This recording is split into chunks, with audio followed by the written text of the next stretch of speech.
Welcome back to the PFF NFL show. Trevor, Sikkema, and Dalton Wasserman here with you guys once again to be negative. Dalton, we've been positive about teams for too long now, all right? We've been telling you why your team's going to be great, why they improve so much, why they're all going to make the Super Bowl and even win the Super Bowl. Today, we're going on the opposite side of the coin. I'm just kidding. Obviously, I'm having some fun here, but we are going to talk about some remaining team needs for every single team in the NFL. I'm not going to say that this is going to be an area that's totally going to hold them back, but it is an area after a full offseason where we said, hey, they signed these players, they prioritized these players in the draft. Where do they still have some question marks heading into the 2025 season? I feel like that is a good exercise to have as we get into the summer. Dalton, how you doing? We're good. We're good. And look, Trevor, life's about balance, right? You have to be realistic about things. It might be perceived as negative, but every team has their flaws, and they got to work through them as we go, right? The other thing I like about this episode, these are some of my favorites, because you write down 32 things that you think, and one of two things happens. It's a win-win for me. Either A, you're exactly right on all 32, and we get out of here pretty quick, and we get on with our weekend. Or B, I get to argue a whole lot with you and tell you why I'm actually right instead of you. So it's a win-win episode for me, for sure. I love these ones. If you guys want to go see the article, I mean, we would like for you to obviously continue to watch this episode and get in on the chat with us as we break down every single team here. But if you want to go see the full article that I wrote highlighting all of the team's biggest needs remaining going into the season, you can do so over at pff.com. You can easily find it. I believe the headline is just simply biggest remaining team needs for every NFL team. There you go. Hit it in the search bar, or it'll probably be on the main page because we just published it here. But we'll go in alphabetical order. We've been doing divisions, categorizing it like that. But I set this up in alphabetical order.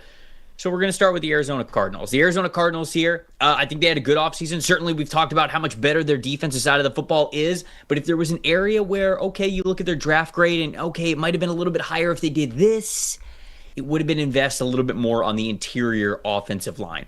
Hjalte Froholt was their center last season. He played well, 76.9 overall grade, but Evan Brown earned a 69.5 blocking grade last season. And then Isaiah Adams at right guard, he really struggled. It's going to be that trio again for them on the interior. And then not to mention, I still don't think they have the long-term answer at offensive tackle. So, Dalton, offensive line still remains to be the area of concern that I have with the Arizona Cardinals here. They did a lot on the defensive side of the football, and it's hard for me to say, oh, I wish they would have, done this instead of this, because it's great looking at that defense on paper the way that it is. But that interior offensive line still worries me about Arizona going into next season. Yeah, I agree. And actually, when you look at this team and you look at some of the splits in the grading, one of the biggest correlators between wins and losses for them was the performance of their offensive line. Now, that goes for a lot of teams, but the Cardinals, especially, with as much as they want to run the football, that's the big thing, is can they still overpower teams inside? They like to have multiple tight ends. They like to get downhill and run downhill on teams and then get into the play action to Harrison and McBride and those guys. So I do think it is a concern. It's the one position they didn't really attack in the draft outside of getting Hayden Connor in the 6th round. So, yeah, I like that they went heavy on defense. Jonathan Gannon obviously had a vision for what he wants this defense to be, but there's still an element where can you block enough of these teams? Can you block the better teams with the better defensive lines in the NFC, or is that still going to be a problem? So there could be an up and down nature to this offensive line again. And you mentioned the interior. I do think you make a good point at right tackle, where Jonah Williams is currently slated to start. So I think that'll be the number one thing we're watching for week to week is on the Cardinals, is can their offensive line block well enough, especially in the run game consistently, for this team to score enough points to win ball games. Yeah, like you said, their identity is very much in what they want to do on the ground, and that often predicates on how good you are up front, certainly how much push you can get in the middle. So I'm a little bit worried about that. Now, Adams, the guy who struggled the most at right guard for them, is younger, and so another year could certainly be better just naturally, but that's where I've got a little bit of concern with the Arizona Cardinals. The Atlanta Falcons, I almost put center here just from losing Drew Dahlman, but the rest of the offensive line just plays so well. I didn't want to do that. I ended up going with corner, which I think I have more concerns about with this team. Again, the Falcons, I like what they did on the defensive side of the ball. I think they're a much more talented defensive team. Getting Brandon Dorlus and Braylon Trice back from missing most, if not all, of last year due to injury, I think that will be good for them. But in the secondary, specifically at the cornerback spots, there's an outside cornerback spot that Mike Hughes manned last year, and I want to give Mike Hughes credit. He played pretty well, 71.4 coverage grade last season. But the previous couple of seasons, including the previous year that he was even with the Falcons, just a 59.4 coverage grade. So they need him to be a lot closer to last year's number than the previous couple of seasons, because he had a couple of stinker seasons before 2024 when he was able to bounce back a little bit. So they need him to keep playing well, but the up and down nature of that position, it makes me a little bit worried. And then when it comes to this slot, D. Alford last year earned just a 58.2 coverage grade for them. Now they draft Billy Bowman, they have Clark Phillips, so maybe one of those guys can help out and actually earn that starting spot role or just play better there from the slot. But we know that they've got AJ Terrell. They have Xavier Watts now in the secondary. They have Jesse Bates as the other safety there. But the other outside corner spot and the slot corner spot are still big-time question marks for me. And so not that they can't work it out. Those two guys were there on the team last year, but they certainly have to continue to play even better for that Falcons defense to be better in 2025. Yeah, no, it's kind of the argument that we had going into the draft. Did they draft a pass rusher? Did they draft a cornerback, right? They've gone heavy on the pass rush route with the first 2 picks and trading up to get James Pierce Jr., and I'm sure they're hoping that fixes things. The one thing I'll say about this cornerback concern is this is not a team that plays very much man coverage at all, and you could argue that they're trying to take the Eagles model of, okay, let's load up at safety, let's get really good back there. Who knows what they're going to do with Billy Bowman as kind of a tweener, but with Jesse Bates and Xavier Watts back there, those corners are certainly going to be protected when it comes to guarding against the deep ball, right? So I think as much zone coverage as they play, and if they do get a majorly improved pass rush, which they're hoping for with Jalen Walker, with Leonard Floyd, with James Pierce Jr., with those guys, Braylon Trice and those guys coming back from last year, I think that's what the approach they're taking. There might have just not been anybody in the draft that they felt like, okay, this was the guy that was going to fix our secondary. They're going with the pass rush instead this offseason. So I can't blame them for the plan because that was really their biggest concern, but it'll definitely be something to watch aside from A.J. Terrell. If they get in some of those obvious passing situations on defense, how much did the pass rush improve to help the secondary, and then can those corners hold up on the outside? The Baltimore Ravens are the next team here. I put linebacker for them, right? They go out and they get Malachi Starks, so helping out in the secondary, getting more flexible there. They draft Mike Green in the second round, so in theory, you've got an upgraded pass rusher there. Emory Jones, I think, helps out along the interior offensive line, but I went with linebacker because Roquan Smith in the middle of that defense, obviously Roquan's a stud, but 65.2 overall defensive grade last season, not his best year, and then Trenton Simpson really struggled next to him. 58.6 overall grade. I think they missed Patrick Queen. They really did. And Trenton Simpson is still the scheduled starter going into this season. And then really after that, I mean, Malik Harrison's not on the team anymore. It's basically fourth-round pick Teddy Buchanan from Cal. And I like Teddy Buchanan, but I thought he was overdrafted a little bit in the 4th round. I still like what he could be as a run-and-chase type of a linebacker. He's got good athleticism to him, but it's not a super deep room, and even for the guys that were starting there last year, it wasn't what it's been before with the linebackers being as impactful and reliable as they have been in the past. So I think that this Ravens team overall is obviously a very solid team. They have Super Bowl aspirations. They're very talented in a lot of areas, but linebacker is the one where I look at that linebacker spot, and even with Roquan there, I go, man, do they have guys, like in Trenton Simpson and Teddy Buchanan, who's going to be playing his first year? Like, our offense is going to be able to pick on them at the second level. I get a little bit worried about that. So I chose linebacker here for the Ravens. What do you think? I agree, especially in coverage, right? And I think you mentioned losing Patrick Queen last year, and Queen went to Pittsburgh and didn't have as good a year as he thought he would have out there. So I think the fact that you broke up this Roquan Smith and Patrick Queen pairing last year really hurt both sides of that. And Roquan, especially in coverage, just didn't look quite as comfortable, right? I think we saw that from the first week of the season when he was getting isolated against the Kansas City Chiefs. And then all the way through, even as the secondary behind him was getting better, this is where you wanted to attack the Ravens. You wanted to attack their linebackers, and you're right, the lack of depth here really is the concern. The other spot I would say, and I don't think they're going to add anything external, but I'm curious to see where they go with both of these guard spots that were a problem on the offensive line as well. Obviously, drafted some young kids, 2 of them from LSU, Emory Jones and Garrett Dellinger, could factor into that, but I think we've got some open competition there, and I don't know that they'll bring in any veteran help from the outside, but I'm looking at their offensive line and the interior as well. I was okay with them on the interior. Like, not that I feel like it's like a handful of all pros that you're picking from, but I think some combination of Dellinger, Falele, Voorhees, Emory Jones. Like, I think that some combination of those guys will be able to give you the 1 and 2 at left and right guard that you feel good about. So that's why I still was a little bit more worried about linebacker. I think I looked at wide receiver as well, but I'm more worried about linebacker than I am with the wide receivers, especially because they're such a heavy tight end passing game team anyways. The Buffalo Bills are the next team here. Bills are a pretty complete team. You know, this is kind of a tough exercise. I think some people might point to wide receiver, but I think they got a lot of names at wide receiver that they feel good about. Keon Coleman taking the next step. Khalil Shakir being as reliable as he is. I like the Josh Palmer signing. So, it's a lot of guys that, again, they're not a bunch of all pros out there, but maybe Keon Coleman could be, but I still feel fine about their collective. Like, I think the sum of their parts is a lot better than if you want to look at you guys just individually. I think the Buffalo Bills are totally fine at wide receiver. Safety is actually what worries me the most with this team. And Dalton, you pointed this out before as we were going throughout draft season.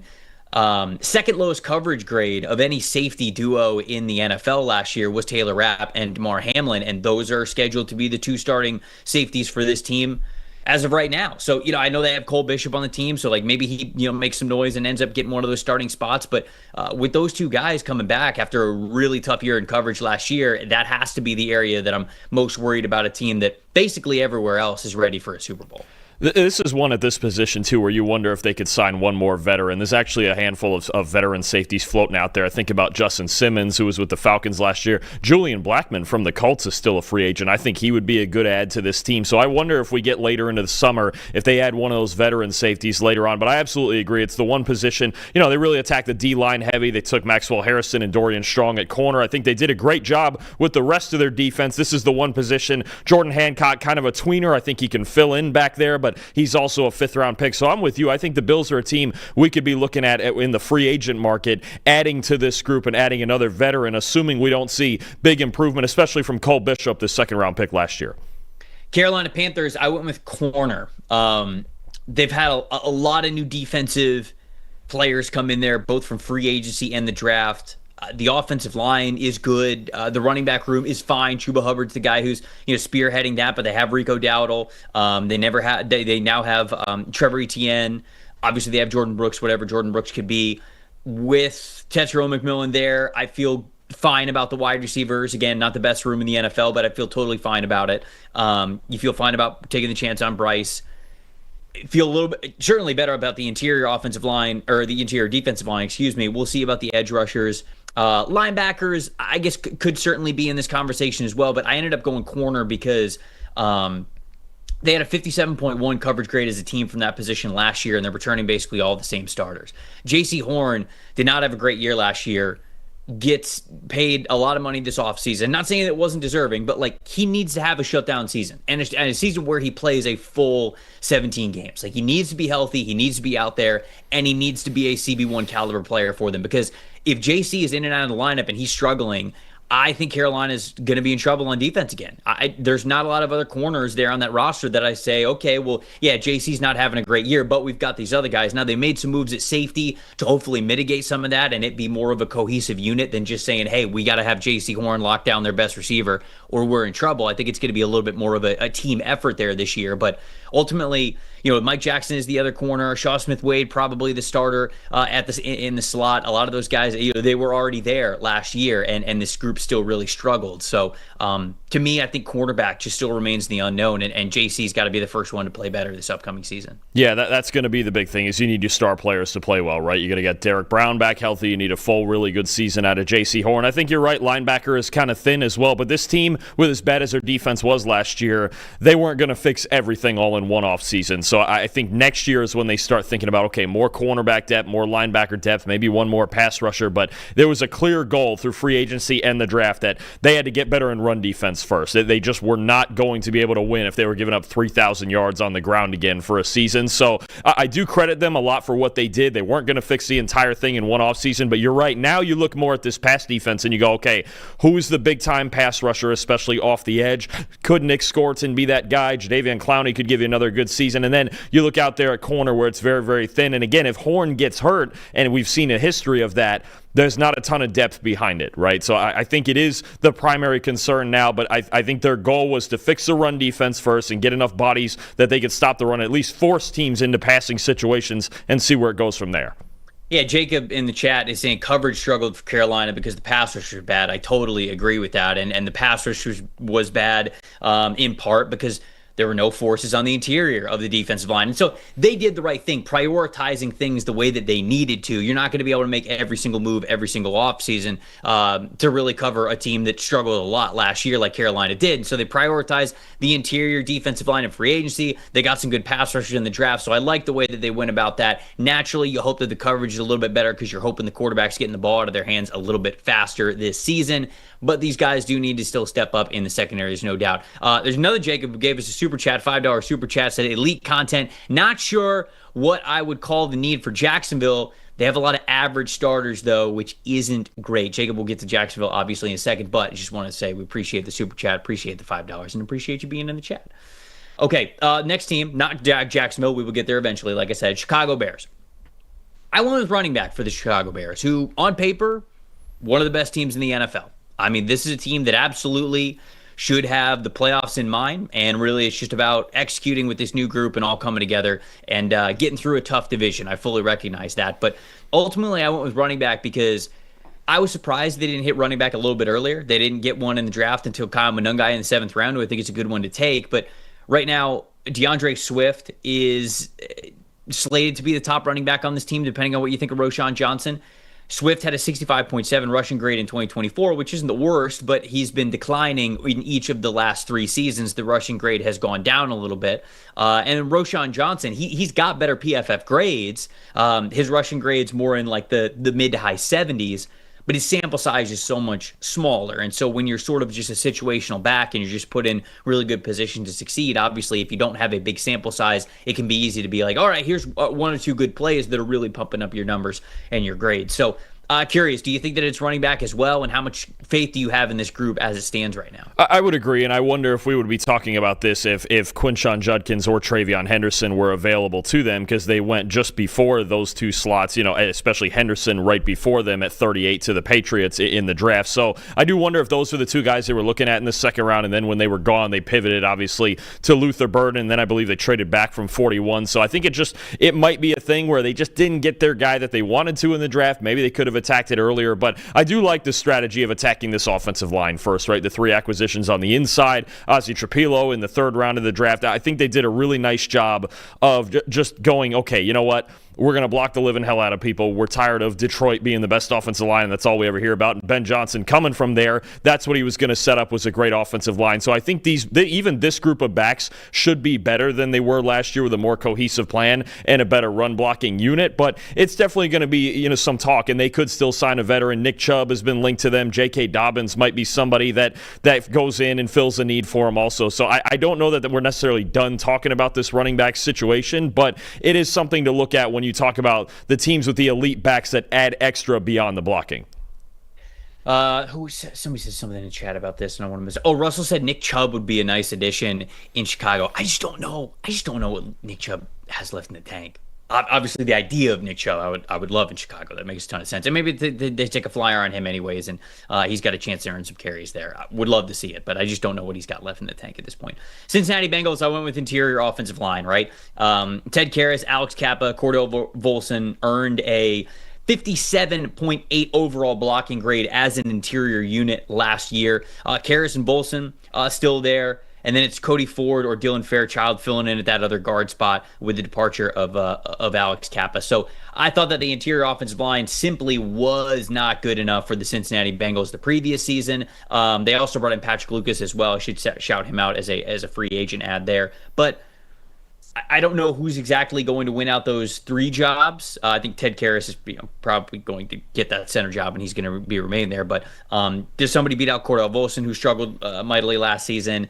Does Cody Ford earn that right guard spot, or can somebody else gain that as well? I don't know who the starting 3 are going to be, but I do know that it has to be much, much better than it was last season, because the Bengals are going to have to score a lot of points once again. And if they're going to be the potent offense that gets them in the playoffs and beyond, they're going to have to be a lot better up front in order to do so. Yeah, agreed. I mean, this set of guards was by far the lowest graded pass blocking unit in the league last year. So, I mean, if you don't have an interior protection for a pocket quarterback like Joe Burrow, and I know to me he's arguably the quickest processor in the NFL and he gets rid of the football as fast as anybody, but I just, this interior offensive line, and they had to fix the defense and try to fix the defense in the draft, but this Bengals team with all of the flaws that they have, they just weren't going to get to all of it. So this is going to be something to look at once again, as we do every year. Is Joe Burrow protected well enough to succeed and score enough points for this team?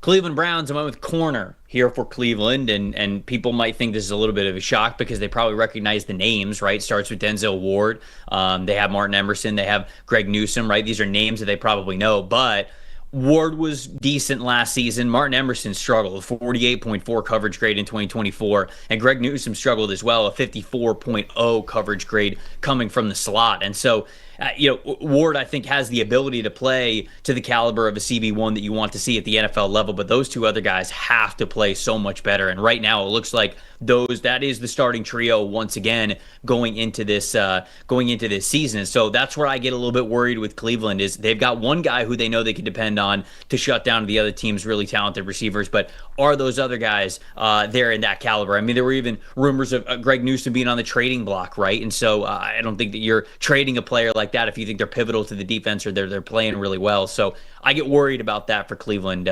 is that cornerback position. I think it's going to be an argument a long time from now if this continues to be a position of struggle for the next few years of, was this one half of maybe taking the Travis Hunter pick at 2 instead of trading it away? And I know there's two-way arguments, and Andrew Berry thought of him as a receiver first, but this is one part of it that we're going to be left to wonder with them passing on Travis Hunter.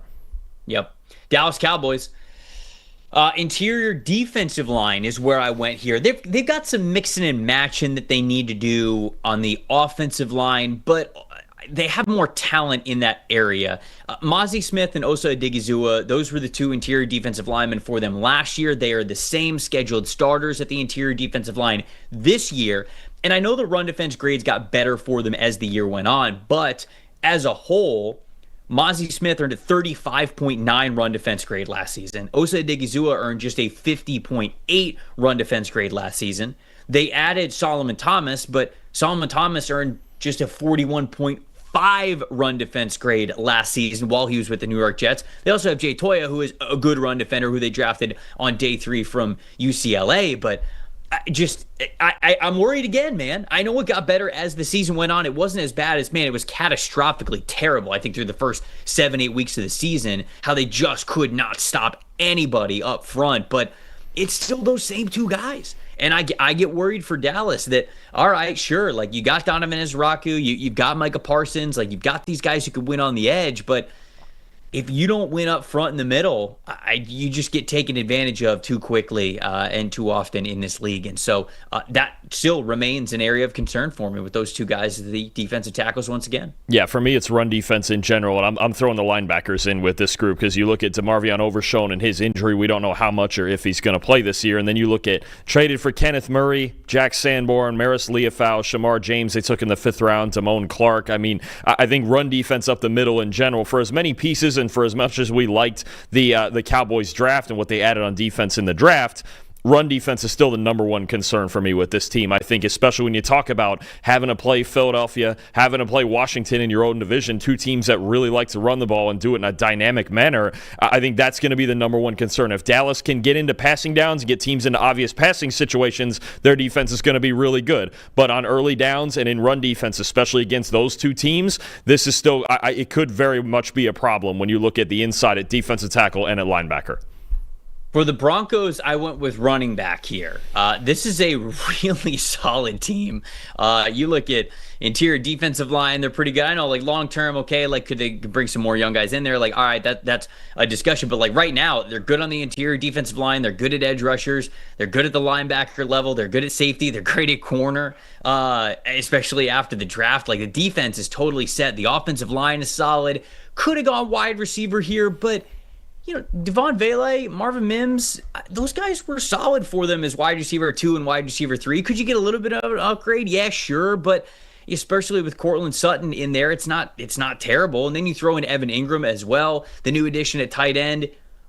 Running back kind of became the answer here by default, even if I like what they've done. I like the fact that Audric Estime is there as a short yardage back. I like what Jalil McLaughlin can be as a third down back. And then I like what RJ Harvey can be as the high ceiling runner back there. But, when you still look at the PFF grades from last season, Audric Estime had a 61.1 rushing grade. Jalil McLaughlin had a 70.2, so a little bit better. But to be honest with you, it was kind of hard to pick an area of concern for the Broncos. Now it really is just about them going to execute. And I think that if they do, they will be a playoff team this year. I think I actually would have gone with tight end here. And I do like the signing of Evan Ingram to add something, at least an after-the-catch element to their tight end room. But there's still not a ton of depth behind that with Adam Troutman and Nate Atkins. And they added Caleb Lohner, a former basketball player, in the 7th round of the draft. But that was one spot I thought maybe they would attack a little earlier in the draft and add more of a traditional complement to Evan Ingram. So I think it would have been tight end for me, because with Harvey added in there at running back with Estime, with McLaughlin, like you mentioned,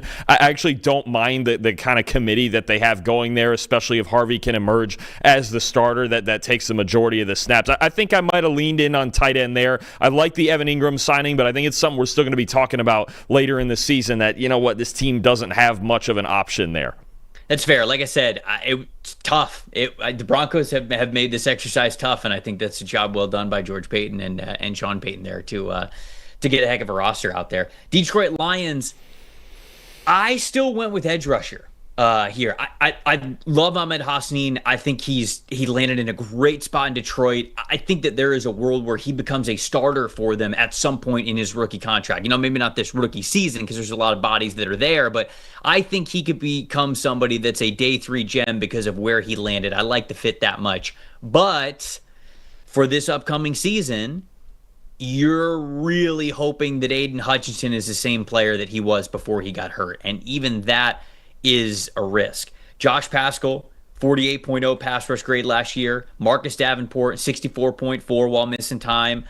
Al-Quadin Muhammad, 61.9. This is still a group that just could not get after the passer without Aiden Hutchinson. And so even if you throw Ahmed Hassanin in there, like what are the expectations that you could have of a player as a rookie? Do we really think that he is going to hit the ground running with his hair on fire and be a great duo opposite Aiden Hutchinson? What is Aiden Hutchinson going to be like when he comes back from that injury? And we'll see more, in training camp when we get to see the clips there and then early on in the season. But I am still, that is still the biggest areas of concern for me, for a team that obviously is got double-digit wins and Super Bowl aspirations still after last season coming up short.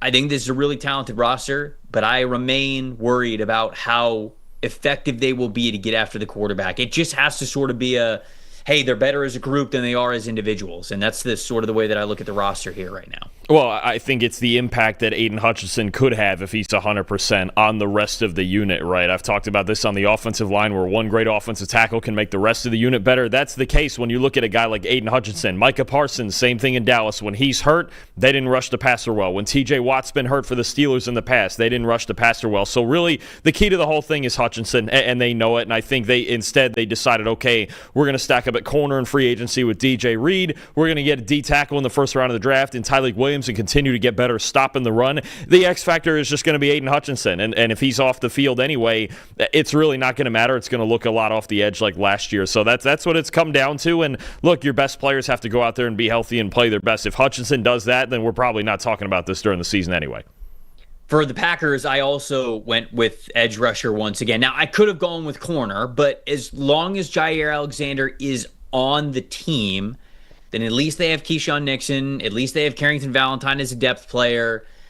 They signed Nate Hobbs to be able to play in the slot for them. So I am worried about the production and efficiency of this cornerback group, but I'm even more worried about the edge rush group, who it's the same exact guys last year who straight up were not good enough. And that includes Rashawn Gary.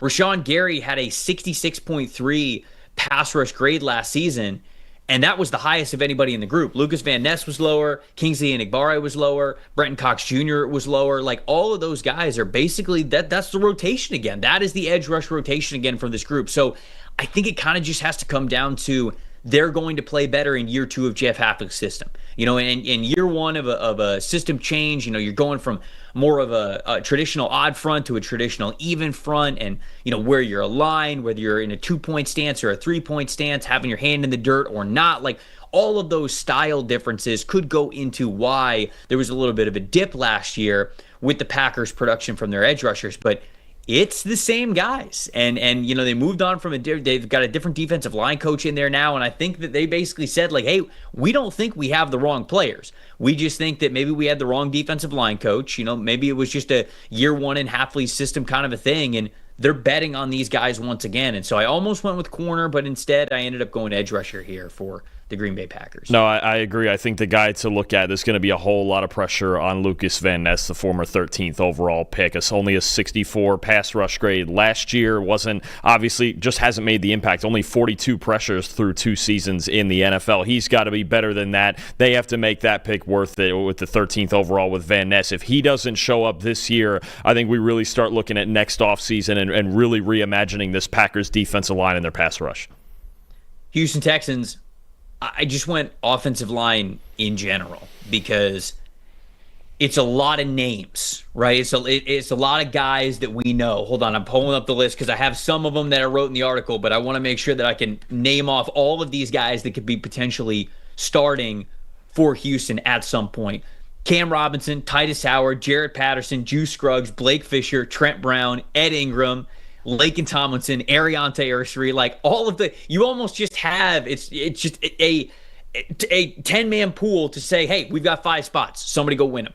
And that is cool in theory, but not really. I mean, like you would much rather have a much more solidified situation on their offensive line. So perhaps a world manifests where they have this massive open competition at the offensive line, and it totally works out for them. I'm not saying that is not possible here. All I'm saying is I'm a little bit nervous about it. I would like for there to be a little bit more solidified of a plan here with the offensive line, and I wish that there were guys who already had their certain spots locked down, but I don't even think that's the case. So for the uncertainty that is Houston's offensive line, after a year in which it straight up was not good enough, and they traded away the player that was without question their best offensive lineman in Laramie Tunsil, you are now halfway through C.J. Stroud's rookie contract.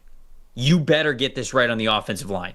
Like you better have the right guys on the roster right now to figure out a solid starting 5. Because if you don't, then you're going to go into next season, which will be Stroud's 4th year of his rookie deal, still trying to fix the offensive line.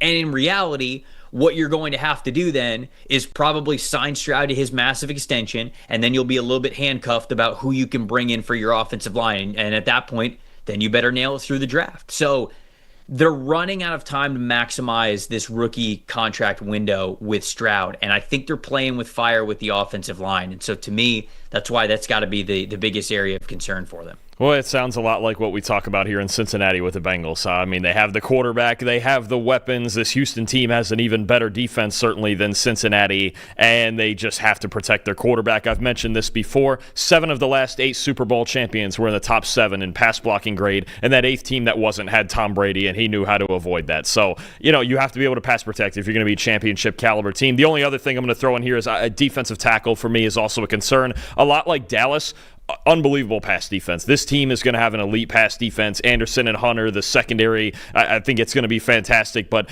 I still worry about teams running right down the middle on them. You look at their D-tackle group, Foley Fadokasi, Tim Settle, Mario Edwards, Sheldon Rankins. I don't feel great still, especially with this team, as much as they're in 4-man fronts. I don't feel great about them stopping the run between the tackles against better teams that want to do it, Kansas City, Baltimore, even Buffalo, teams like that. So their run defense is something I'm watching also, but certainly the spotlight's going to be on the offensive line.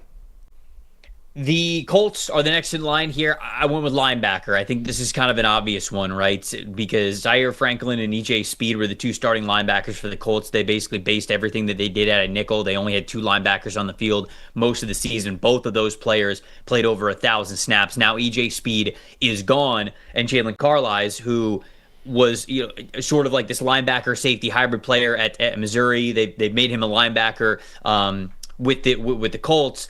he steps in to, I think, be that second linebacker next to Zaire Franklin. But even Franklin earned a PFF grade of just a 60.3 last season. Speed was not better. He had a 56.3. Carlisle's had a 70.0, so obviously he was better of the group, but I think he only played around 200 snaps compared to the 1,000. So when you have a much bigger sample size, you can have more variance of where your grade can go. And so I think the second level of the defense is a pretty big area of concern with the Colts right now. Look, I'm just glad you felt good enough about Daniel Jones that you didn't put quarterback here.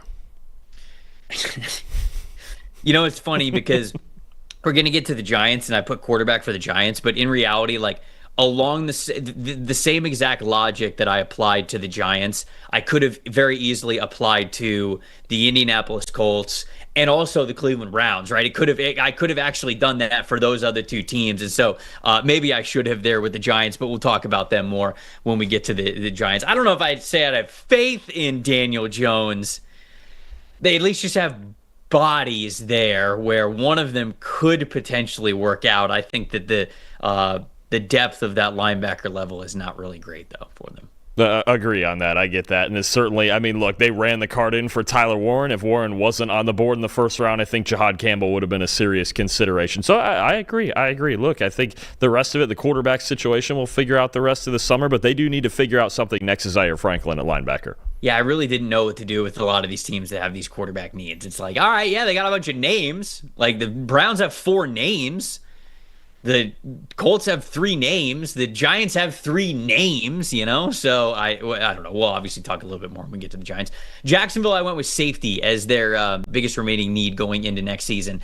They struggled last year with Darnell Savage and Andre Sisco as their 2 starting safeties. Sisco left in free agency, but Savage is still there. Savage had just a 46.2 overall grade in 2024. Eric Murray comes over from Houston.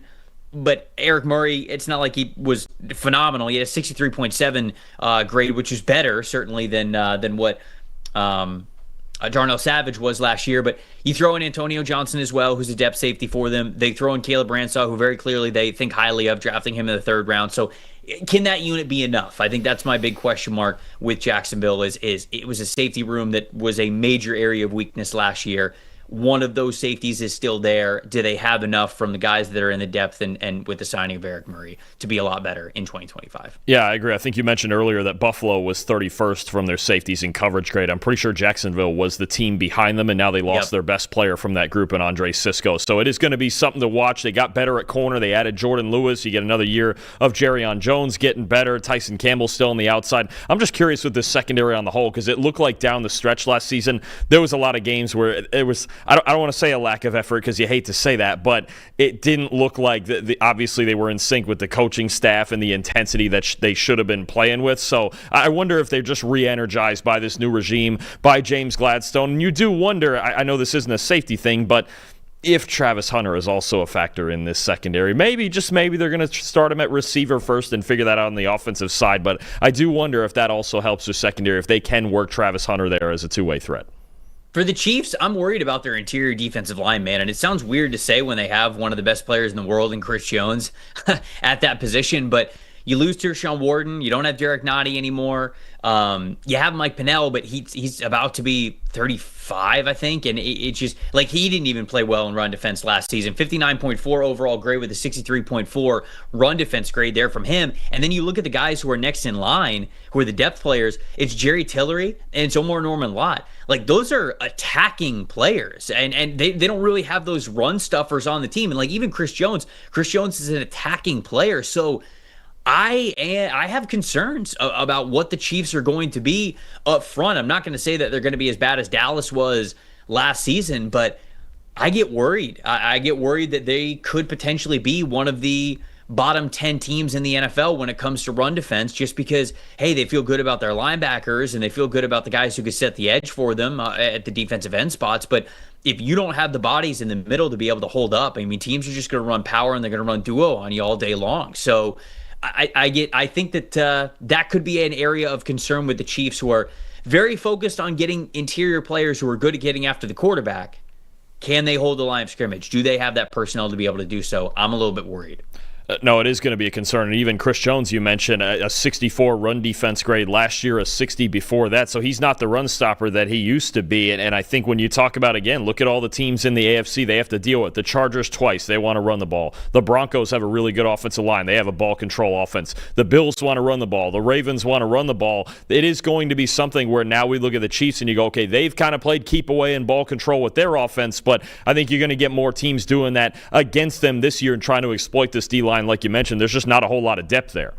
Yep. All right, before we get on to the next team, got to talk to all the parents who are watching and listening. What's your child's future success look like for you? Maybe it's them traveling the world. It's them owning their own business. Maybe it's them just living in their own house with their family in a comfortable way. Whatever that looks like, you can help them achieve that with a kids investment account from Fabric by Gerber Life. Fabric by Gerber Life was designed by parents for parents to make it easy to plan for and manage your family's financial path. With the kids investment account from Fabric, you can start investing in your child's future today. Starts with just $20. Whole thing is online. Setting up an account could take you as little as just 5 minutes. There's no contribution limits to it. It's got tax advantages. Funds are SIPC insured up to $500,000. There's no commission fees on it. Just a low flat monthly maintenance fee. And you don't have to just use this, when they're older, when they're kids. It could be, tuition. It could be sports. It could be tutors, music classes, things like that. But then when they are older, maybe you are helping them buy their first car or buy their first house or start their business, travel, whatever that looks like. Join the thousands of parents who trust Fabric to help protect their family and start investing in your child's future today at meetfabric.com/PFFNFL. That's meetfabric.com/PFFNFL, MEET, fabric.com/PFFNFL. The portfolios are managed by Port Washington Investment Advisors Incorporated. Additional services provided by Apex Clearing Corporation. All investing is subject to risk. You can learn more at meetfabric.com. Halfway through the list here. Once again, if you guys want to see this with more data points involved, you can go over to pff.com. I wrote an article about this very topic, so you can go see that over there. Los Angeles Chargers. I went with tight end, right? I mean, there was talk of them drafting Colson Loveland at number 22.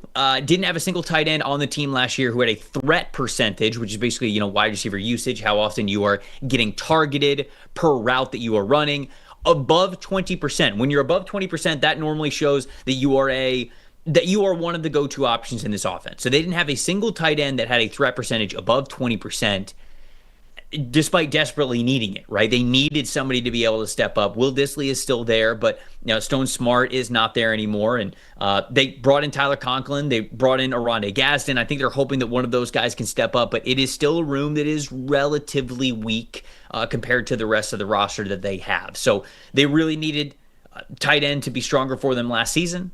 It's relatively a low upgrade, if an upgrade at all, from what they had the previous year, and so I'm a little bit worried about that for them.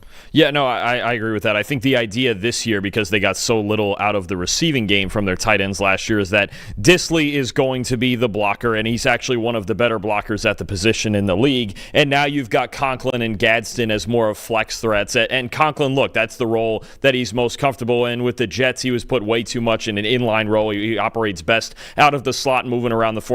Same goes for Gadsden, the rookie out of Syracuse. So I think it's going to be really a group effort to be better, with more guys in their optimal roles, as opposed to Dissly was really in an every down role last year, and that just doesn't suit him. So I agree. They don't have a primetime player there, but if they can put this committee together and get guys in the right roles, maybe it gets a little bit better than it was last year, because they really got nothing out of him last year. Yeah. Walt in the chat is asking about the cornerback group, but they have Tarheeb Still, who played well last year. They have Cam Hart, who played well last year. I mean, it's a cornerback group that maybe not star-studded names, but I think they got some guys in that cornerback room who were able to play well last season. Speaking of cornerbacks, Los Angeles Rams, I have cornerback as their biggest need going into next season. Darius Williams, Ahkello Witherspoon, Kobe Durant. Those are kind of the three guys that are going to be fighting for those outside cornerback reps with the Rams this season. It was the same trio last year. Darius Williams, 59.3 coverage grade, Ahkello Witherspoon 62.6, and Kobe Durant just a 61.5. Rams are a team that we saw last year, sort of made a surprise. I want to say surprise run. It's Matthew Stafford and Sean McVay, for goodness sake. So they made a run in the playoffs at the end, but I think that cornerback has to be much better for them this upcoming season if they're going to compete against those playoff caliber teams and make an even bigger run in the playoffs coming up. So that's obviously the goal with them bringing Matthew Stafford back. They are they're in win now mode. There's no doubt about it. And I think the cornerbacks just need to play better overall. Well, play better, and we're going to be left here wondering for the next few weeks. We'll see how long it drags out if it actually happens. The Rams have seemingly been the number one team in on the Jalen Ramsey trade talks, right? And I think there's talks ongoing, and they're trying to figure out compensation, and Ramsey's got the big contract they would have to navigate around, but that's going to be a move, I think, for the Rams that we're going to be wondering if they make over the next couple weeks if a Jalen Ramsey trade is executed out of Miami. We have the Miami Dolphins on the article. The Miami Dolphins aren't next. They're the next team right after that. But I feel like that's a good segue. Let's just go to Miami. Miami, cornerback is the biggest need for this team as well. And you're going to hear that word quite a bit for these next couple of teams. The way that I said this is like, if Jalen Ramsey is off of this team before the start of the season, this team's in big trouble. Huge trouble at corner. Like, they are really going to struggle. Storm Duck and Cam Smith, one of those guys has to start on the outside this upcoming season. And Storm Duck earned a 54.8 coverage grade last season. Cam Smith earned a 30.1 coverage grade. If you lose Ramsey, both of those guys are probably starting. That's so unless Jason Marshall Jr., their rookie that they had from their draft class a couple weeks ago, or a week ago, whatever it was, unless he beats one of those guys out in a great way, they're in trouble. I think the Miami Dolphins are in trouble big time. So cornerback is a huge need for this team, even with Ramsey on the team. And you mentioned if he goes to LA or wherever it is, the Dolphins are going to be in big trouble. And I think that they just did not do a very good job getting ahead of a lot of their needs. And now I think that the Miami Dolphins window is completely closed. So we'll see what this season ends up being for them. But I think they're in trouble in the secondary. Yeah, I think you said it right. Even if Ramsey stays, they're in trouble in the secondary because you've got the lack of depth at corner and you've got some really unproven options at safety, right? Ashton Davis, Ifeatu Melifonwu. They drafted, was it Dante Trader from Maryland? So it's just this entire secondary. Last year they had a bunch of veterans and it wasn't great. Now Javon Holland and Kendall Fuller are gone. So I think this could be a rough year. And the Dolphins, even if Tua's healthy, they could find themselves in a lot of high-scoring games where they're trying to win shootouts because it's hard to make the case that their secondary didn't get significantly worse this offseason. Raiders, cornerback. I told you're going to get used to hearing this word. The next couple of teams, a lot of it's cornerback. Raiders, 47.7 coverage grade last year from their cornerback room specifically, was the worst in the NFL last year. They had an addition by subtraction, I think, with Jack Jones not being there.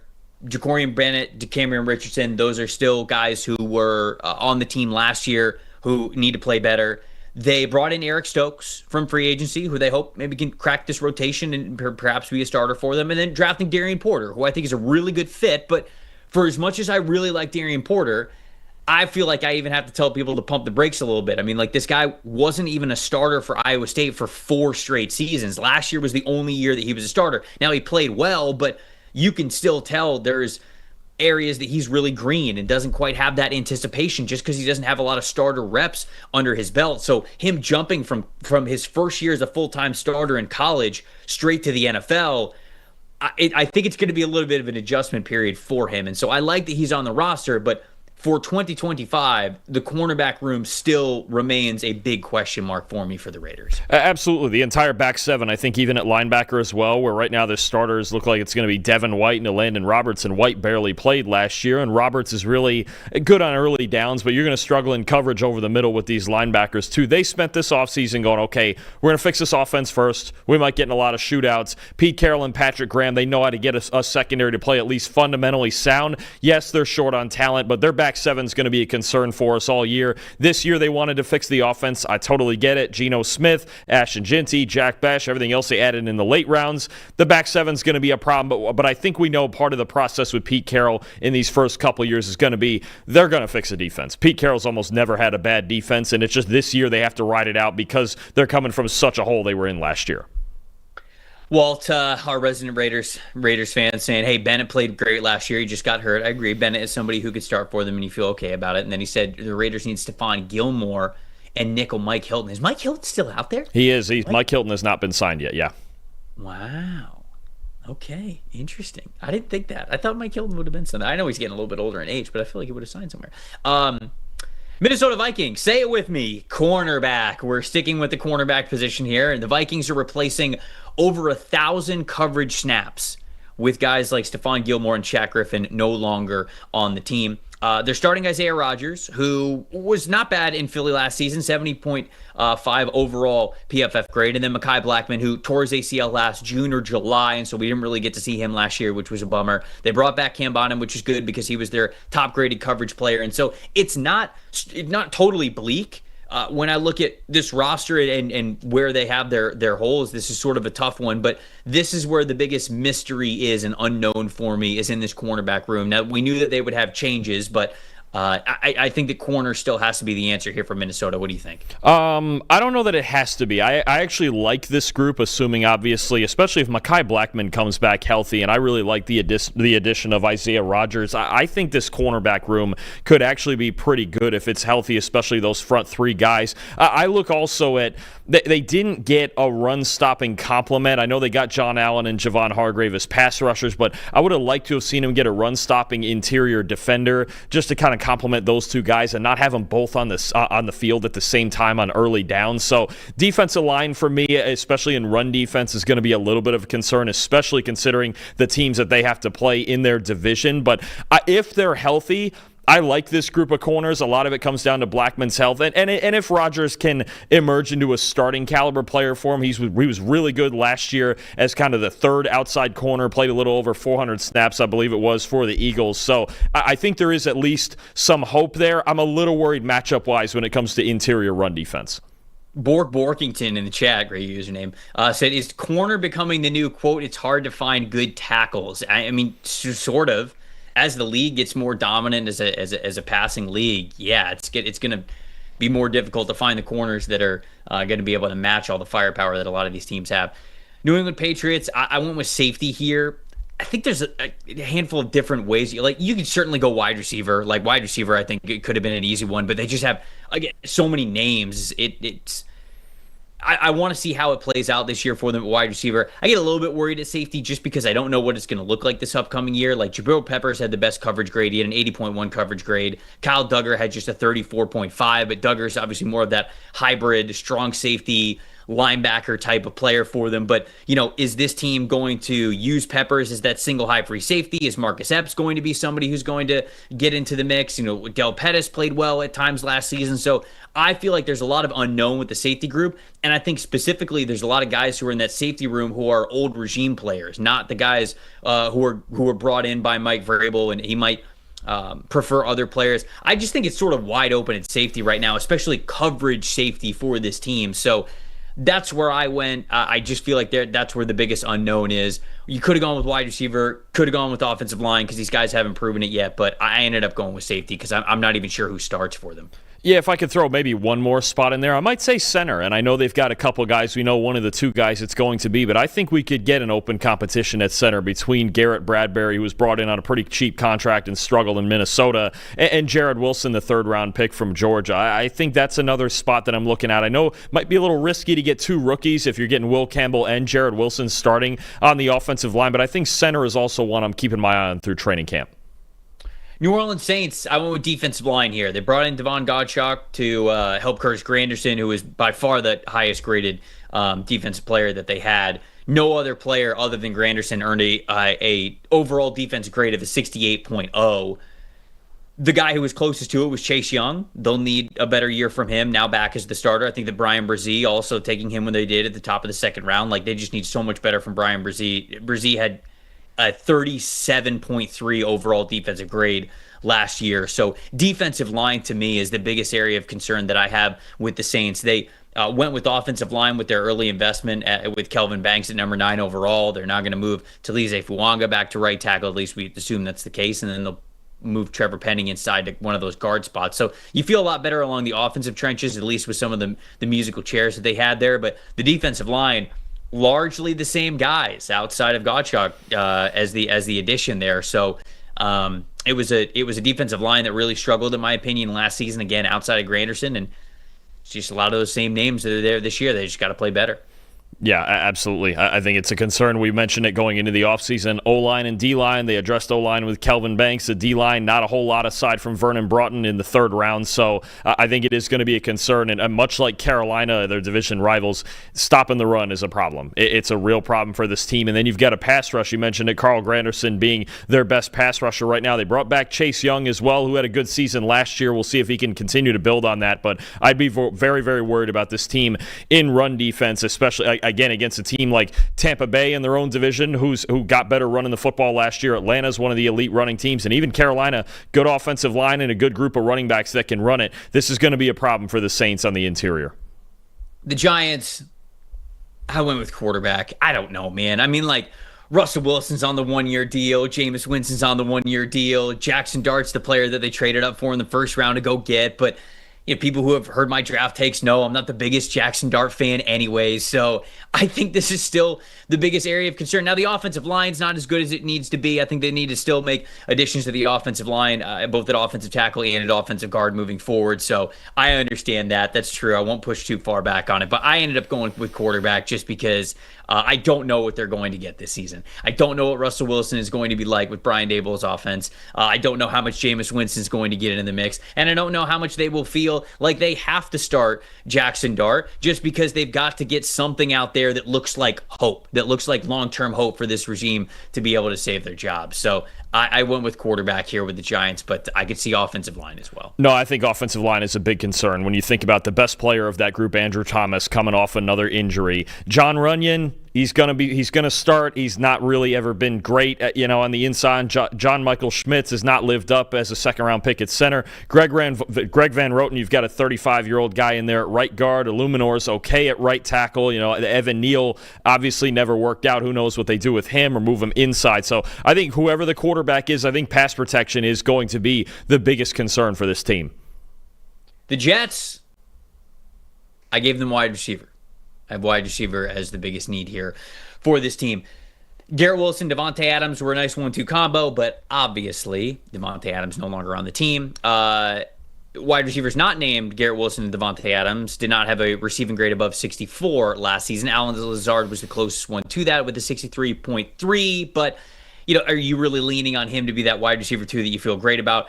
Malachi Corley just has to play much better. And actually, has to earn playing time, to be honest with you. 57.2 receiving grade last season. They need so much more from him. And so without any other wide receiver there, I know that Mason Taylor's going to get into the mix, and he might even be passing option number 2 for them this season, even just as a rookie. But wide receiver, to me, long-term, short-term, that's the biggest area of concern I have for the Jets right now. No, I absolutely agree with that. I think there's 2 spots here I look at and go, you have one guy, like with Garrett Wilson at wide receiver, and then not a whole lot else behind it. I think defensive tackle is the other spot. They have one great player in Quinnen Williams, and then it's Derek Nottie, it's Byron Cowart, Jay Tufele, Leonard Taylor. There's just not a whole lot aside from Quinnen Williams, which was a huge problem in run defense last year. Obviously, they're very good at linebacker. If Jermaine Johnson is back off the Achilles, off the edge, they can be solid off the edge with him and McDonald. Tyler Barron, they added his depth, Michael Clemens. But I think that's the 2 themes at receiver and D tackle. You have one great player and then a massive drop-off after that.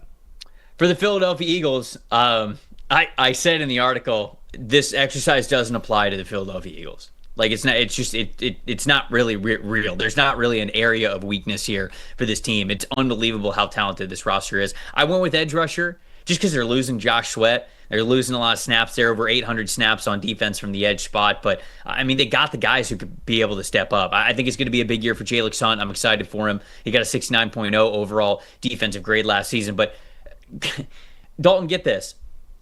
Last season, the Philadelphia Eagles had 9 defensive linemen that earned a defensive grade of 69 or higher. That'll do. 9.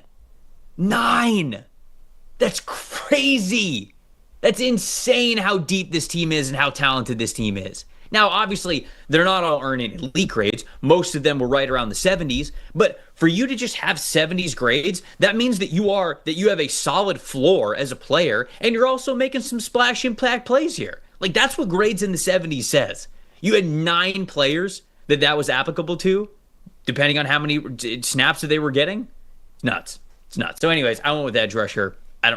I get tight end long term, maybe, I don't know, but I just went with edge rusher here for Philly. I think you're really nitpicking when it comes to the Eagles, right? Because I look at, okay, right guard, we might get a competition at right guard, maybe a third receiver, always looking for a slot guy. They have Jahan Dotson now, maybe a third receiver, and maybe that CB2 spot on the outside if you're leaving DeJean inside. Kelly Ringo, Adoree Jackson, maybe maybe a rookie like Mac McWilliams contributes, right? So I think you're really, out of the 22 spots, you're kind of picking and prodding only maybe 3 or 4 of them that you could. I don't even know if you'd call it necessarily a weakness, just spots where they're going to have at least competition for starting roles, which is obviously a great thing to have.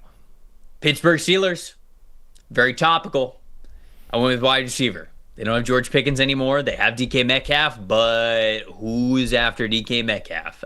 They have Van Jefferson. They have Tyler Lockett. They have no. Those are I think I'm thinking of the Titan step chart. Anyways, Roman Wilson is the guy who I actually want. I think they have Robert Woods, right? They have Robert Woods and then they have Roman Wilson. Roman Wilson's the guy that I actually want to stand out in this group. Like, we know that Robert Woods can have a high floor, but Roman Wilson is the guy who I was really, even with his injury last year, I was disappointed that he wasn't able to get on the field a little bit more and have a little bit more of an impact. 81.5 overall grade in his last year when he was at Michigan. I thought that he was a guy who was destined to be a pretty good pro. He could block his butt off. He's a good pound for pound blocker. He's got good separation skills. He's a good vertical receiver. He could track the ball deep. Like, He is somebody who I think should earn that wide receiver 2 spot for Pittsburgh this upcoming season, and they really need him to, because the rest of that room, I just don't know where you're going to feel good about targets going. Yeah, you know me. I'm actually on their side of it, not a huge fan of the Pickens trade. And it's not just the trade in a vacuum. I just don't know philosophically where this offense is going. I don't know that they actually even had these discussions in the offseason of what they want to be on offense, like every other team in the AFC has. And, I mean, the obvious one also is quarterback. Look, what is it now? May 8th, and Aaron Rodgers still isn't signed, and we're just sitting here with Mason Rudolph and Will Howard. So, I mean, if we get to the season and it's to that point, it doesn't even really matter who's at receiver at that point, right? If they're going to really try to win with Mason Rudolph, for as good as the rest of this team may be, obviously the run game, the young offensive line, obviously they're going to have a great defense, but especially in the AFC with all those quarterbacks, none of it matters if you don't have somebody primetime in that spot. I was recording an episode of NFLC and we were talking about Offensive Rookie of the Year. And my sneaky Offensive Rookie of the Year pick was almost Will Howard. Because I said, like, if Aaron doesn't sign with this team, I think Will Howard could be the starting quarterback. I think if he doesn't sign, the starting quarterback of this team. He won't win the job outright week 1. I don't think Tomlin would let him win the job week 1, but he will start games at some point. You won't see Mason Rudolph start all 17 either. He will play at some point if Rodgers isn't on the roster, but it won't be week 1. Tomlin, he brought Rudolph in there because he knows him. He doesn't like playing rookies early, but I think there's no way that Howard would start week 1, but he would play. He would absolutely play. I think it'd be soon. I think it would be soon within the season that they would start Will Howard if Aaron Rodgers isn't there. Anyways, Seattle Seahawks. I still went with the interior offensive line. Right? I love that they drafted Gray Zabel. I think that was the right pick for them in the first round. Gives them a lot of flexibility. But Olu Oluwatimi earned just a 64.1 overall blocking grade at center last year. He's slated to be the starting center this year unless they're going to move Zabel to the center spot. We'll see, I guess, through training camp. But Christian Haynes also really needs to step up, and I was disappointed through that. I really liked Christian Haynes when he was coming out of UConn, and I was disappointed that he didn't earn one of those starting guard spots last year in a year where I think that there was plenty of opportunity to be able to do so. So I think that the interior offensive line remains a area that I am worried about, especially with Sam Darnold. There's their quarterback. I mean, Sam really struggled in those last 2 losses that they had there because the Vikings' interior offensive line really crumbled and was not good enough. I think that he goes to a team in Seattle with as bad of an interior offensive line situation. And don't get me wrong, I like Gray Zabel a lot, but he is still a rookie in the NFL, and we'll see how he plays. I think that I have a lot of faith in him to be able to play well, but can he make up for the rest of that group not playing well the previous season? So I still went with interior offensive line for Seattle, even though I like the addition of Zabel. I will say with both Christian Haynes and even Sata Olamea, who we saw late last year, I think Clint Kubiak's system, the outside zone scheme, the Shanahan-style scheme that he's bringing in, fits those 2 players especially, and even fits Zabel very, very well. Haynes ran a very similar system when he was down there at UConn, and last year the Seahawks got away from that. They weren't really an outside zone team. I think Clint Kubiak could have a real positive effect on several of those players who are more familiar with those run schemes. San Francisco 49ers. I also went with interior offensive line here for them. Very curious if you agree with this one. Dominic Puni, absolutely a gem for them last season. 81.9 overall blocking grade as a rookie. You love to see that. But Jake Brendel at the center spot, 67.9. It's okay. Aaron Banks is gone now. Ben Bartch is going to step into that other guard spot. He played a little bit last year, but you're just replacing him, and there's a little bit of an unknown with an uptick in snaps there for him at the other guard spot. So I know that Puni's good. Brendel can be fine, but I just think the offensive line in general, I'm a little bit worried about with the 49ers, and it was a big reason why I gave them such a lower draft grade. Not only did I think that they had a handful of guys that I thought were reaches of where they picked them, but I also did not love that they just didn't touch offensive line basically at all whatsoever for the impactful picks at least. So I'm still worried about this interior offensive line, even with Puni coming back, who was a great steal for them last year. I think there's a broader theme with the 49ers at several positions where you go, this is a very top-heavy roster. Like their offensive line, Trent Williams and Dominic Puni are great. I don't know what I'm getting out of the rest of it. Running back, if Christian McCaffrey's not healthy, are they going to really get by with Isaac Guerrero and Jordan James and what they have behind them, right? Linebacker, I've got Fred Warner, and I really right now have no idea who's playing next to him. Corner, I like Renardo Green. I don't know what else they have in that group. Diamador Lenore's okay. They got, Upton Stout as a rookie. I think you have this theme with the Niners, and then you look at their pass rush also. I think that's another one. Their defensive line would still be a concern for me.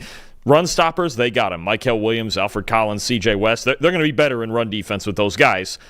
I don't know that they're any better in the pass rush with any of those players, even with Michael Williams, who we saw last year, only an 11% pass rush win rate at Georgia. So you've got Nick Bosa, but I don't know who else is coming, and I know for a fact that Robert Saleh is not going to blitz at all. He's going to leave it on whichever 4 D linemen are on the field. So I think you just have a team that all the way around is very, very top-heavy. They have depth at receiver, and that's about it. I think a lack of depth is what really hurts this team, and if they suffer a handful of injuries like they did last year, we could see a similar season if things go wrong for them. Tampa Bay Buccaneers, I went with linebacker, really basically the only position of need that they did not hit this offseason. Levante David, the ageless one, earned a 67.9 overall defensive grade last year. That was his lowest since 2016.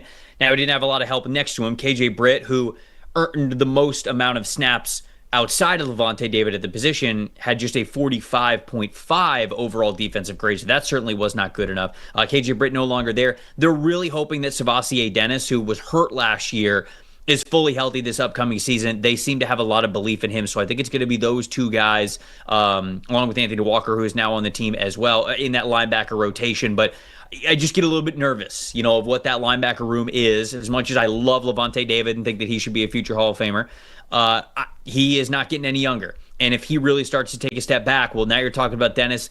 First year as a full-time starter for this team. Does he have what it takes to be an impact player at that spot? And it obviously wasn't good enough for them last year. And is it good enough at the very top? Is it deep enough in its rotation? I think both of those are questions for Tampa this upcoming season. Yeah, no, I think that's a clear and obvious pick. I think probably one of the easiest picks on this entire list is them at linebacker. Coverage over the middle of the field was a massive concern last year, and I don't think they've done a whole lot, at least at the second level there at linebacker and all the zone coverage that Todd Bowles is running. I don't think they've done a whole lot this offseason, or really anything this offseason, to alleviate those concerns. So I think that's where their defense, if teams can get to it, when you think about teams that want to throw over the middle of the field, if they can get the ball there, they're going to continue to do so on Tampa. Brian in the chat is saying the Tampa not going linebacker or edge rusher early was pretty crazy to him, and that the Igbuka pick was pretty insane. Look, I think the Igbuka pick, I think he's going to be a hell of a pro for them. I think he's going to be a great football player, but I am shocked that they did not pick Jihad Campbell at 19. Very clearly, they were not in on the shoulder injury, and they just didn't want to draft an injured player. So, yeah, he must have not have been in consideration really for them, but I was also shocked when they did not take Jihad Campbell. Tennessee Titans, I went with linebacker again here for the Titans. Get this, the 5 linebackers who played the most snaps for Tennessee last season: Kenneth Murray, Ernest Jones, Jerome Baker, Jack Gibbons, Luke Gifford. They all accounted for more than 1,700 defensive snaps combined. All of them are gone. Not one of them is still on the team. That's nuts. The top 5 snap getters at the linebacker position, over 1,700 snaps. That's wild. So they brought in Cody Barton, who comes over from Denver. He'll take one of those linebacker spots. Otis Reese, the 4th. He would have been 6th on that list. He was on the team last year. He now steps in to maybe be another one of those starters, but he only played 88 snaps last season. And so a lot of unknown at the linebacker level. There is just zero familiarity with what was last year. And you're really hoping that Barton can be an anchor for them at that second level, and certainly hoping that one of those other guys can step up and play really impactful plays and some meaningful snaps for them throughout the season. Yeah, I mean, there's still multiple elements of this team that worry me, and there's a reason they were picking first overall and were able to pick the quarterback, Cam Ward, but I think linebacker is one for sure, edge rusher for sure. I think they're really good on the inside on the defensive line, but you look at their edge unit, Draymond Jones, Arden Key, they drafted Olu Oladejo in the second round, but I'm worried about their edge rush unit. And tight end, I think that they have very little at tight end. Chiga Kwankwo, Josh Wiley, Gunnar Helm, they're really trying to figure out what they have there. So this is, I don't think this is going to be, unless Cam Ward just plays out of his mind, absolutely.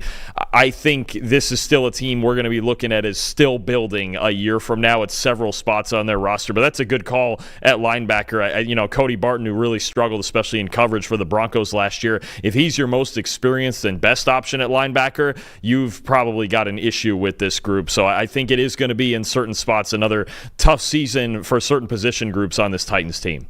For Washington, the last team that we're talking about here, I ended up going with edge rusher for them here as well. Now, they didn't have a large draft class, and I like the way that they attacked this offseason, going to get some guys like Laramie Tunsil and taking a chance on Deebo Samuel. I like all those moves, and I like their draft. I really did. So I don't want to be hypocritical and sit here and say, oh, yeah, they should have invested in edge rusher, when I'm also going to sit here and praise them for some of the other moves that they made. There's just only so many moves that you can make. Now, they bring back Dorrance Armstrong, or Dorrance Armstrong's still on the team. He was their best pass rusher last year at edge rusher, but he still had just a pass rush win percentage of 14%. So they need him to really be able to step up. And I think the guys outside of him around the rest of the edge rush room, it's not a lot of, okay, I see this name on the depth chart, I feel really good about it, these guys are absolutely going to perform. But Dorrance Armstrong's just got to continue to play better. The interior defensive line's got to play well. The linebackers have got to remain free, and you got to play really well in the secondary. So I think it's going to be a defense that is much more of a collection, that as a whole they are hoping they're a lot better than necessarily the individual names that are on the depth chart. But I do think that they've got to get somebody who can get after the passer a little bit better, and Dorrance Armstrong still needs to be one of those guys the way that he was last year. Can they get somebody else to be able to step up here and increase that pass rush win percentage? Yeah, I still wonder about the strategy in free agency of paying a guy who has struggled his entire career like Javon Kinlaw $15 million a year and not really attacking with a major player off of the edge. And I think, look, if the Commanders are obviously feeling like they're in contention at the trade deadline, I think it's something they're going to look at is look, we need another pass rusher, especially if you're trying to beat Philadelphia and that great offensive line. This doesn't look like an edge rush group that's going to get anywhere. That's going to get anywhere by Jordan Mailata and Lane Johnson, right? You start talking about matchups and the elite teams in the NFC, especially teams with those offensive lines. Philadelphia, Detroit, now maybe even the Bears, and Minnesota with their offensive line. The Rams can pass protect, and Stafford gets the ball out. You have to get to these quarterbacks, and it's going to be tough for them, I think, to rush for once again, unless we see somebody unexpected emerge from that group. Bork is saying in the chat about the Tennessee Titans, he's like, they're a Ridley injury away from being a complete dumpster fire wide receiver. Yeah. It gets real thin without Calvin Ridley. So, yeah, you mentioned it. I think that there's a reason why the Titans got the number 1 overall pick, unless Cam just goes full Superman. I think that they're probably picking in the, I'll say, top 8 to be nice again next season. So it's a multi-year rebuild kind of a thing here for the Tennessee Titans. Appreciate everybody watching and listening, whether you were watching here live, getting in on the chat, we appreciate that, or if you're listening afterwards, we appreciate you. That's it for us this week. But again, if you guys want to go read the full article, you can do so over at pff.com. You can check out a little bit more of the data points that are there, and see how we got to the reasoning that we got to. We will be back with you next week. Not sure exactly what the schedule is. I think we're we're doing another redraft at some point. Maybe it's Monday, maybe it's a different day, but we'll do that. And then, of course, we'll continue to break down these rosters, talk about offensive and defensive rookie of the years. We'll get into a lot of different stuff of what is going to be the 2025 NFL season. Discuss it all summer with you guys. For Dalton Wasserman, I'm Trevor Sikkema saying thank you guys so much for watching the PFF NFL show. We'll see you guys next week.